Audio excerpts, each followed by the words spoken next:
안녕하세요. 김태훈 목사입니다. 뚜벅뚜벅 메시지 요한복음 56번째 은혜의 통로가 되는 사람의 조건. 은혜의 통로가 되는 사람의 조건. 요한복음 21장 1절에서 25절 말씀입니다. 오늘 이제 요한복음의 마지막 부분입니다. 기독교 신앙에서 제일 중요한 단어 중에 하나가 저는 은혜라는 단어라고 생각합니다.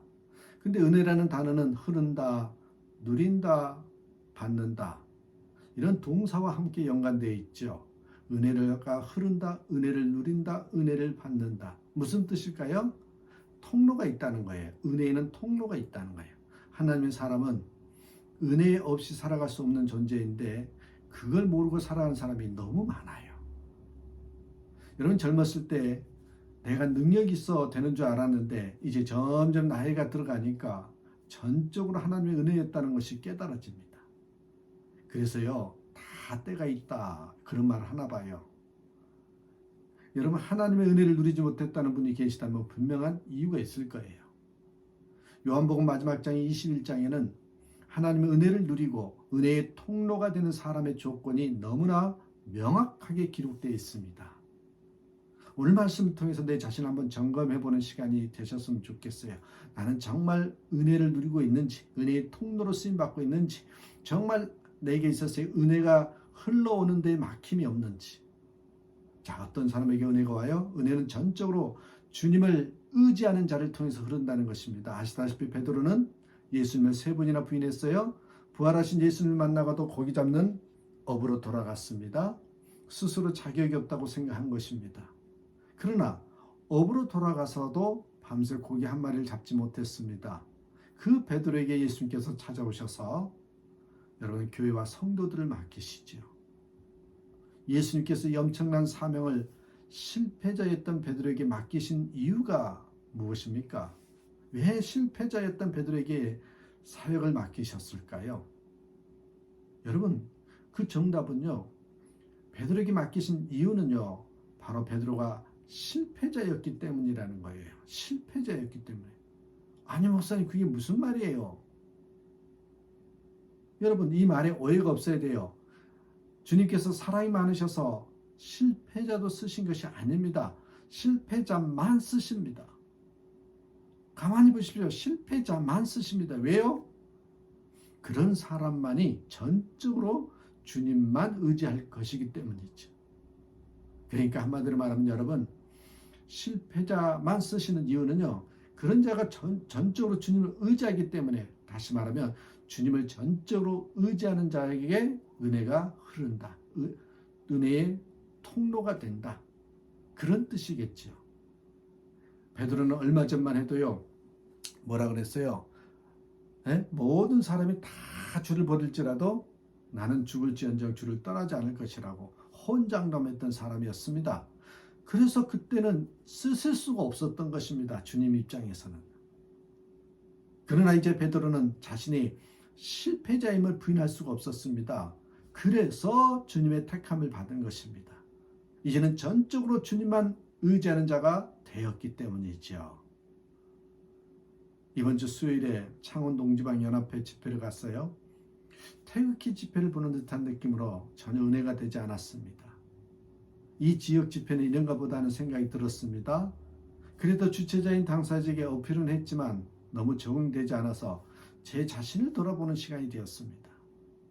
한국에서 새롭게 목회를 하면서 물론 목회는 아니지만 조금은 열등감이 들었습니다. 그러면서 여러분, 위로받았던 말씀이 고린도전서 1장 27절에서 29절 말씀이었습니다. 오늘 본문 말씀을 준비하면서 특별히 더 그런 생각이 들더란 말입니다. 전적으로 하나님을 의지하는 자에게 은혜가 임한다는 것.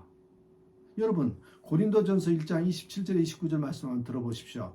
그러나 하나님께서 세상에 미련한 것들을 택하사 지혜 있는 자들을 부끄럽게 하려 하시고 세상에 약한 것들을 택하사 강한 것들을 부끄럽게 하려 하시며 하나님께서 세상에 천한 것들과 멸시받은 것들과 없는 것들을 택하사 있는 것들을 폐하려 하시나니 이는 아무 육체도 하나님 앞에서 자랑하지 못하게 하려 하십니다. 물론 여러분, 여기서 자랑하지 못하고 겸손하게 하기 위한 것도 있겠지만요, 전적으로 하나님께서 의지하는 자에게 쓰신다라는 그런 메시지로 저는 들렸습니다. 여러분 어떻게 보면 이 말씀은 상식적으로 도저히 이해가 되지 않잖아요. 여러분 믿을 것이냐 믿지 않을 것이냐 선택만 있을 뿐임을 알게 됩니다. 성경 말씀 그대로 믿는 것이 엄청난 것임을 깨달았습니다. 전적으로 의지하는 것 그렇습니다. 실패자에게 은혜가 임한다는 것은 실패를 통해서 주님만 전적으로 의지한다. 이것이 담겨 있기 때문에 그렇습니다. 다시 말해서 주님만 전적으로 의지하는 자에게 은혜가 흐른다. 두 번째 여러분 은혜는 주님을 사랑하는 자를 통해서 흐릅니다. 주님을 사랑하는 자. 예수님께서 베드로에게 네가 나를 사랑하느냐? 3번 물으시고 주를 사랑합니다. 할 때마다 내 양을 먹이라 하셨죠. 이것은 베드로가 예수님을 3번 부인했던 것을 치유해 주시기 위한 일이기도 하였지만요. 베드로에게 양떼인 성도를 맡으려면 반드시 필요한 것이 무엇인지를 깨우치시기 위함이었습니다. 그것은 사랑만 하는 자입니다. 여러분 베드로가 누구를 배은망덕하다, 배신자라고 정죄할 수 있었겠습니까? 그는 어떤 사람도 용서하고 사랑하며 살았을 것입니다. 베드로가 쓴 성경을 읽어보면 베드로가 어떤 사람이 되었는가를 알 수 있습니다. 베드로전서 3장 8절 마지막으로 말하느니 너희가 다 마음을 같이하여 동정하며 형제를 사랑하며 불쌍히 여기며 겸손하며 악을 악으로 욕을 욕으로 갚지 말고 도리어 복을 빌라 이를 위하여 너희가 부르심을 받았으니 이는 복을 이어받게 하려 하심이라. 또 베드로 전서 4장 7절에 보니까 만물의 마지막이 가까이 왔으니 그러므로 너희는 정신을 차리고 근신하여 기도하라. 무엇보다도 뜨겁게 서로 사랑할지니 사랑은 허다한 죄를 덮느니라. 베드로는 정말 용서의 사람, 사랑의 사람이 되었어요. 어떻게 되어서요? 여러분 용서의 은혜를 입었잖아요. 그렇게 배신자가 됐음에도 용서의 은혜를 받았잖아요. 그래서 사랑의 사람이 됩니다. 주님이 우리에게 정말 은혜를 주시면서 원하는 것이요. 하나. 그게 뭐겠습니까? 바로 사랑만 하는 것입니다. 다른 어떤 것도 바라지 않으십니다. 사랑만 하라. 여러분 그런 자에게 은혜가 임하기 때문에 그러니 얼마나 큰 은혜입니까? 우리가 져야 할 십자가 중에 사실 가장 어려운 십자가가 사람 십자가 아닙니까? 우리가 무슨 힘으로 사람 십자가를 지고 갈 수 있겠습니까? 여러분 아셔야 됩니다. 사람 십자가도요. 주님을 사랑하게 될 때 어떤 사람도 사랑할 수 있게 됩니다.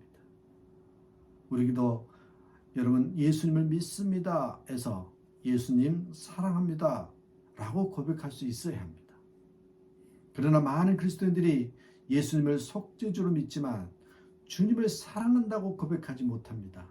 왜요? 주님과 동행하며 살지 않았기 때문에 그렇습니다. 로렌스 형제는 하나님의 인재 연습에서 어떤 사람과 친해진 뒤에야 그 사람을 사랑할 수 있습니다. 그리고 어떤 사람과 친해지려면 그 사람을 자주 생각해야 합니다. 여러분 마찬가지입니다. 하나님을 사랑하려면 먼저 하나님을 자주 생각해야 합니다. 그리고 그렇게 하나님을 사랑하게 되었을 때 우리는 하나님을 더욱 자주 생각하게 될 것입니다. 우리가 귀히 여기는 것에 우리의 마음도 있는 법이기 때문입니다. 하나님을 계속 생각하십시오. 그러면 하나님의 사랑에 빠집니다.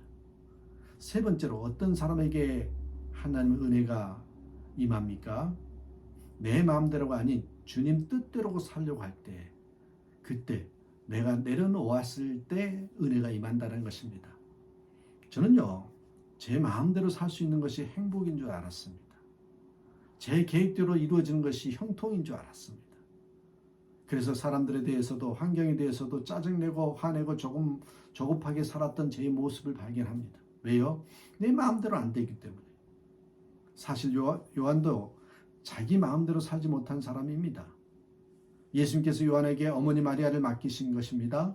요한은 원래 성품이 불같은 사람으로 우레의 아들이라는 별명이 붙었잖아요. 그러나 예수님의 어머니를 모시고 살면서 혈기와 야망, 계획을 다 버려야 했고 그래서 기도의 사람, 사랑의 사도가 되었지요. 마음대로 살지 못함이 얼마나 큰 복인지 모릅니다. 지금까지 우리가 마음대로 살지 못해서 문제가 아니라 마음대로 살았기 때문에 문제가 있었다는 걸 알아야 됩니다. 마음대로 안 된다 탄식하지 말아야 합니다. 마음대로 안 되기로 따지면 아브라함의 요셉이나 모세나 다윗 같은 사람이 있겠습니까? 베드로나 사도 바울은 마음대로 살았습니까?